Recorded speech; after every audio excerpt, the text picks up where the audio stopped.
नमस्कार, मैं doctor Bhanu Saluja, robo 3D knee expert, IV hospital, sector 71 Mohali. दोस्तों, अब तक हमने जाना कि आर्थराइटिस होता क्या है, क्या उसके प्रकार हैं, क्या सिम्टम्स हैं जिससे ये पता लगे कि आर्थराइटिस मैच्योर हो गया है, क्या ऐसी स्टेज है कि अब इसको ऑपरेशन करवा लेना चाहिए, क्या हम इसको अभी टाल सकते हैं।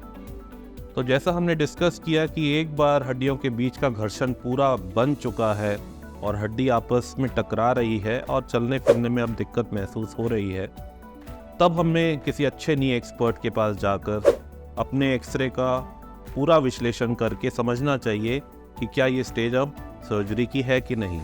तो जानने की कोशिश करते हैं कि आखिर सर्जरी होती क्या है। सर्जरी ये आज की सर्जरी नहीं है, ये सालों से इसका अस्तित्व हमारे इंडिया में या फिर यूरोप में बना हुआ है। सर्जरी का जो मूल दायित्व है या जो उसका फंडामेंटल है कि जो हड्डी आपस में जुड़ गई है उसको हमने दूर करना है और दूर करके जो सामान ख़त्म हो गया है उस सामान को वापस डाल देना है। पहले भी समझाया था कि बेसिकली ये कैपिंग जो है बोन की, ऊपर की, नीचे की और ये गद्दी, इसका ख़त्म होना ही मूल कारण बनता है किसी भी जोड़ों में दर्द को लेकर आने का। हमारा या किसी भी डॉक्टर का ये फ़र्ज़ है कि हम इस कैप को इस हड्डी के ऊपर दोबारा चढ़ाएं।